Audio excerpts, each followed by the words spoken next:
The doubters are out for Florida State football. But what do you believe about your Noles?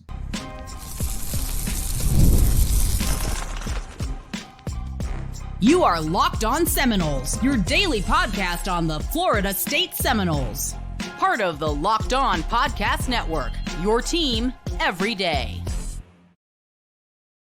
Welcome back into Locked On Seminoles. I am your host, Brian Smith. Thank you for making this your first listen each and every day of the week. Truly appreciate you stopping in to talk some Noles football with me. Today's show is brought to you by Ultimate College Football Head Coach, the brand new mobile game that is completely free. It has no ads and 100% playable offline. Use promo code LOCKEDONCFB, all in caps, inside the game store to receive a free boost to your program. Begin your coaching legacy today. So there are quite a few doubters out there about the Florida State Seminoles after their 24-21 loss to the Georgia Tech Yellow Jackets. Can't really blame somebody when a team is favored by anywhere from 11 to 13 points, depending on the sports book at one point in time or another, that you say, okay, there are some questions here. And to that point, I believe that people need to be realistic. 0-1 is 0-1. One of my all-time favorite quotes is from none other than the Big Tuna, Bill Parcells himself. You are what your record says you are. If you're 4-6, you're 4-6. If you're 0-1, you're 0-1. If you're 10-0, you're 10-0. Right now, Florida State is most definitely 0-1. Boston College will come in 8 days. Just as a reminder on that, it is a Monday game, so a week from tomorrow. They will play, and I believe it's the only game on Monday, so they'll have the only show on television in Doak Campbell Stadium. But until then, there's a lot of detractors.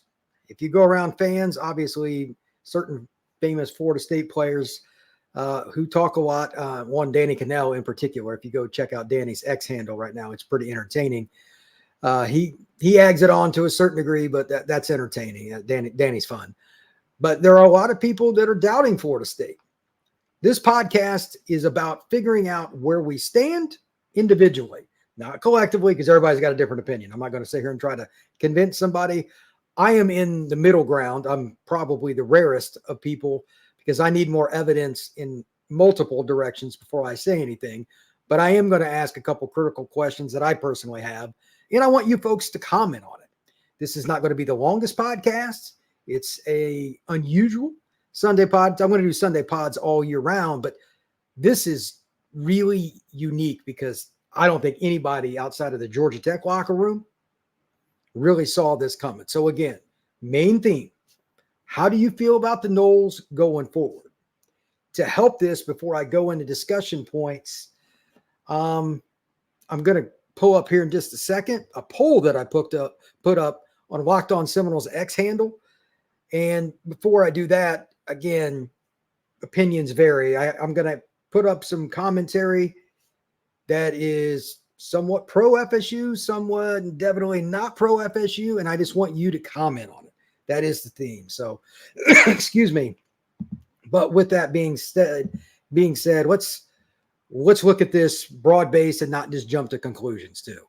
Okay, it's one game, and there's a lot of new faces. So I'm going to go down the list momentarily, but first I want to share my screen and just kind of go through the list, man. This is not easy to really handle, and I don't think a lot of people are happy about it, nor quite honestly should they be.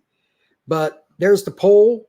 Locked On Seminoles, pretty simple. All you have to do is go to @LO_Seminoles, and Seminoles is capitalized. I have 4 options for you.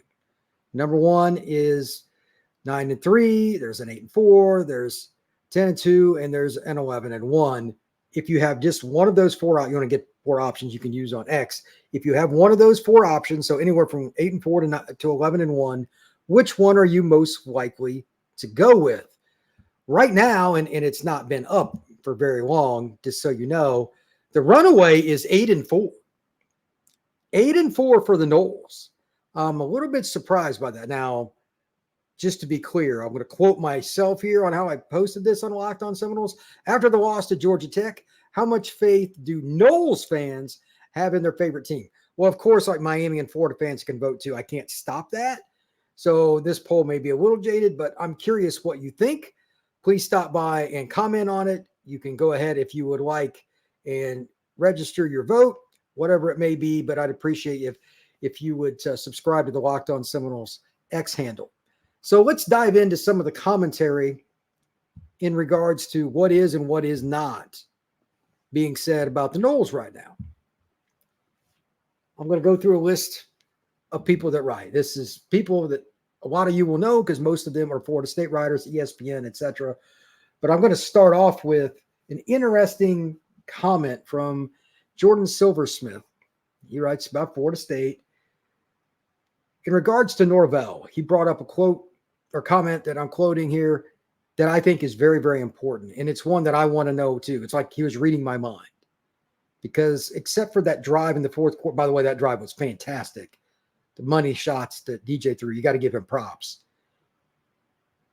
He did not demonstrate faith in the transfer. Talking about the play calling. Once they didn't feel comfy with the run game, and they shouldn't have, they averaged about 3.2 yards a carry. That's about as pedestrian as it gets. No doubt about it, Mr. Silversmith. This is a very, very poor effort. And this is from SB Nation's Florida State site. I don't think there's any way you can say that he was 100% confident. You can grade it however you want, but they really didn't do much. Partially, as I noted in yesterday's Aftermath show here at Locked On Seminoles, if you want to check that out, there's no way to say that they felt comfortable throwing the ball, just drop back. Part of it was a little bit, DJ kept throwing behind guys. That drove me nuts, but they would still catch it. His passing percentage at the half, I think, was near 80 or right at it. But like the throw he had to Cam was late behind him. If Cam is led on that, I mean, I'm personally a guy that will tell you I'm a big fan of his. I know him. No DB wants to get in front of Cam Davis. If you lead him, you put that ball on the money, the game changes. Bud Elliott is, and I'll talk about him in a little bit, brought that up in the Nolecast pod that I listened to this morning. Bud is spot on. There are little things like that that probably drive a coach nuts because Florida State does a phenomenal job of throwing to the running backs in a myriad of ways. But you got to be accurate. I don't care what throw it is. Throwing behind guys. I want to say second quarter, the throw to Tofili got like 21 yards. He was breaking tackles. That was behind him. At the NFL level, where he had to slow down and reach back, that ball's going the other direction, and it very well might be a pick six because you got an elite DB going against DJU in the open field. Who do you like there? That ends up being a 21-yard play at the college level. I know they're playing college ball, but again, those kind of throws can get you beat because if that DB steps in front, he was definitely behind Tofili, could have been a big play.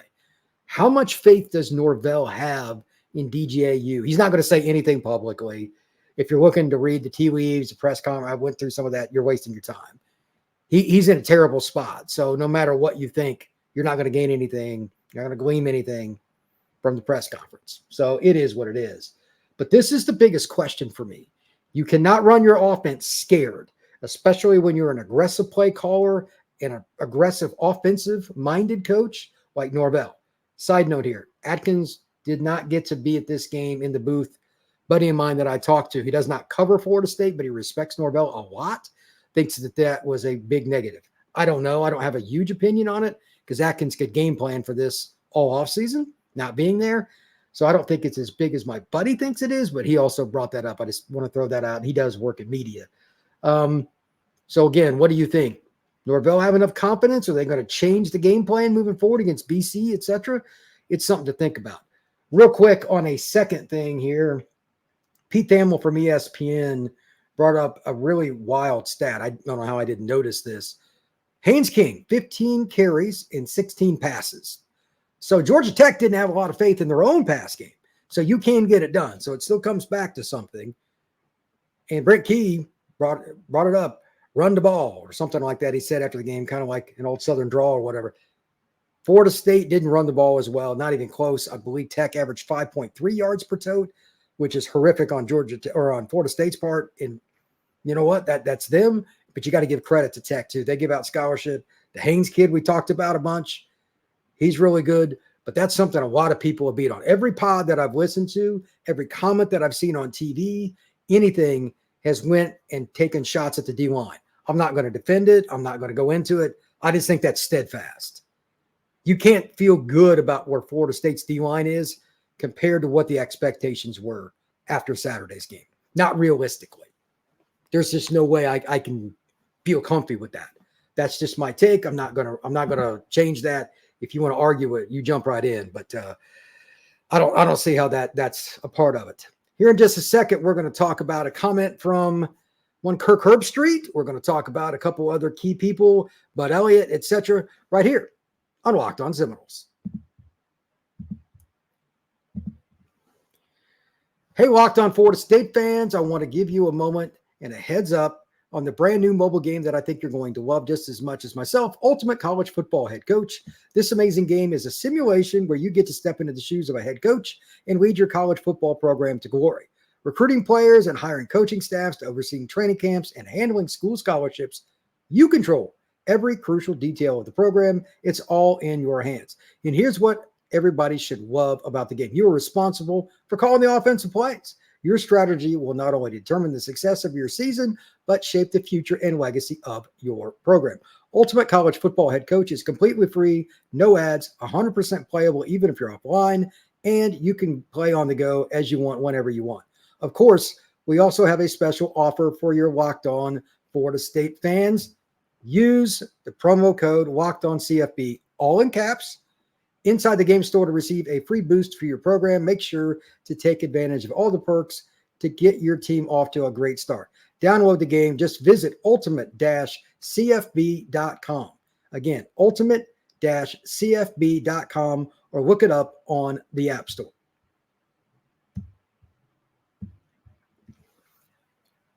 So a lot of people obviously do not like Kirk Herbstreit in the Florida State world, and he got booed to death over in Ireland by the FSU fans. Fair enough. And I was curious what he would say after the game. You can take it any way you want, but Kirk didn't really try to go and do anything mean. He didn't do anything that was out of bounds. And quite honestly, I think he kind of took the high ground. It would have been easy for him, especially after getting booed, to take the hammer. And I'm not sure why he did what he did, but he's talking about there's a long season. This is still just one game. And with his tweet, I'm surprised. I thought he would take at least a little jab. For those of you who don't know, like politically, he's become a little more of a spokesperson recently. So I thought he would take a shot at Florida State, but here's his quote. Man, tough loss for the Noles over in Iowa against a good Georgia Tech team. The great news is the new 12-team playoff. There's still plenty of opportunities to climb back into the bracket, regroup, and keep battling. I think that's a good thing, that sometimes we've got so much strife in college football and our society, obviously the election year and everything. It's nice to see somebody not just take a complete shot. It would have been easy. So good for him. If you still want to hate on Herbstreit for his comments last year, I don't blame you. But at the same time, it is what it is. All right. Tallahassee Democrat writer. This one's the one I found a little bit unusual. Jim Henry. This is about DJU. And just flat out says in bold, not the answer. And I'm like, wow, one game. Okay. He questioned in a sense, and I'll let you read the article. I'm not going to steal his article. But Jim talks about whether or not this is an offensive fit. That's how I took it. I'm looking at themes here, not quotes. And whether DJU as a pocket guy predominantly is a fit for Norvell and his offense. It's ironic because one of my buddies called me yesterday. He's a massive college football fan, and he follows Florida State and a bunch of teams. He's not just one guy for one team or whatever. And he thinks Norvell doesn't fit at all, even less than what Jim's talking about here. I think that's kind of interesting because obviously Jim's in Tally. He knows the program. He's following it, working for the Democrat. It's something we got to bring up. I don't think you can ignore this theme. Is there going to be a clear choice to make, or is it just going to become clear and not even worry about a choice? It's just going to be a one-word answer. Yes or no after they play BC? Unfortunately, that's probably a big no for me. I think you're going to have to see 4 or 5 games, and fans love to overreact, take a small sample size, and just throw it at a wall and let it go where it goes. It's not a good idea, but that's what a lot of fans do. Please do not be that fan base. We'll have to see, but there's a lot of parts to this. We don't get to see all 22 film, as I mentioned yesterday, and quite honestly, the offensive line was pretty bad. The positive I take is that those 2 fourth down throws were as good as what any quarterback in the National Football League will make. I'm hoping that will kind of spark him and give him some confidence, and they can do some tweaks.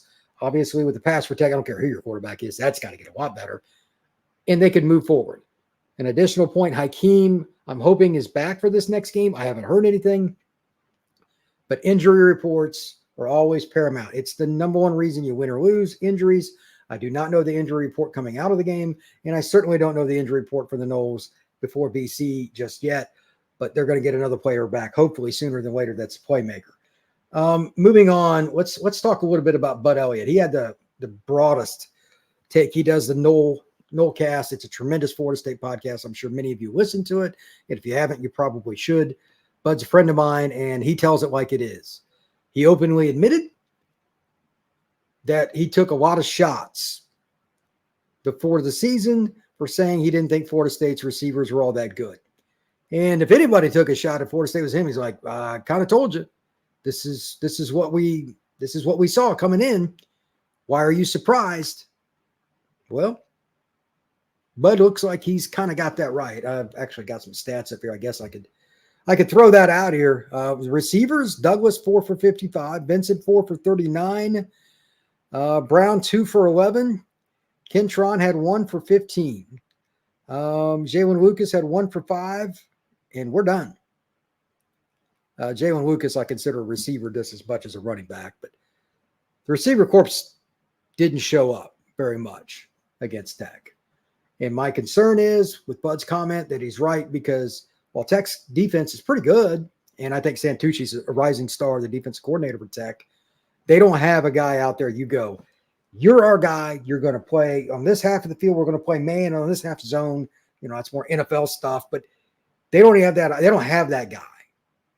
They don't. On that pass to Benson, right before Florida State punched it to tie the game up, in a basic man kind of situation, he killed the guy. Benson is not an accomplished route runner and proven player. He's fast, but he's not proven, and he won in a 4th down situation where they had to have it. Moneyball. I'll give credit there again to DJU. That was a great throw, but he was flat out open. So if you're struggling against Georgia Tech secondary, what are you going to do against Clemson's?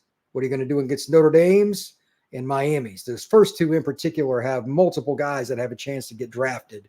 Notre Dame might have the best 1-2 punch in the nation. They got a sophomore a lot of people are going to know about real quick.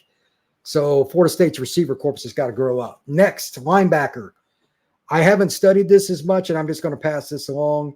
He was a little disappointed, talked a little bit about the flat-footedness of some of the linebackers. They did a ton of pre-snap shifts, motions, and a lot of formations. I talked about that extensively last week. You got all offseason to do it. You knew it was coming. Doesn't make it any easier to make it work, because they just caught Florida State off guard and had an edge on either side. It just seems like they always got an extra yard, running the football. And Haynes King, too. He's quite the athlete.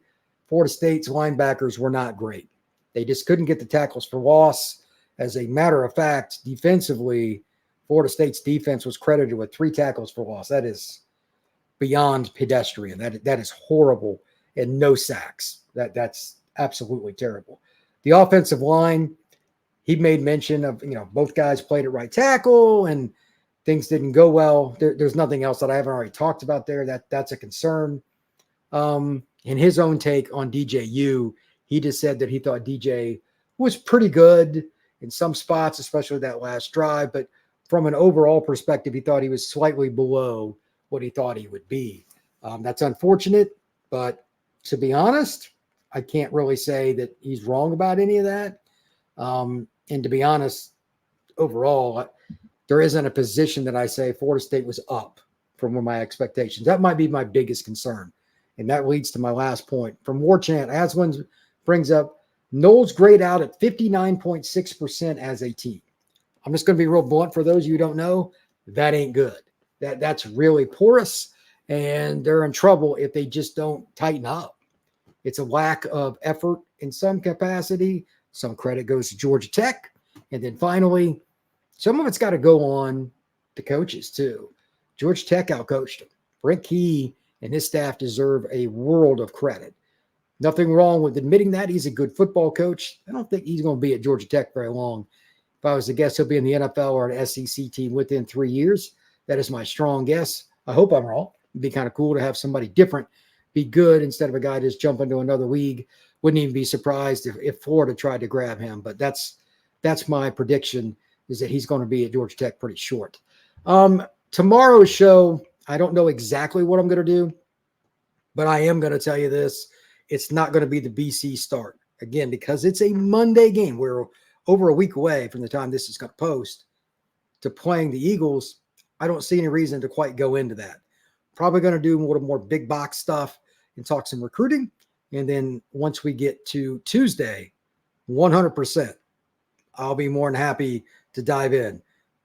Just as a reminder, Boston College is that team that almost beat FSU last year. And Thomas Castellanos, quarterback, he set a school record for running for over 1,000 yards last year. He is back at Boston College. So the Noles better be ready. And after the way they, at least in some instances, struggled against Haynes King and his legs, he's quite the athlete. Curious to see how the defense takes that on. As for the rest of it, I just let you make your opinions. Comment here on Locked On Seminoles on the YouTube channel. If you got any questions or anything, let me know. But please like and subscribe, rate and review, comment on this podcast, and share it. Truly appreciate you stopping in to talk some Noles football with me. I'll see you again on Monday.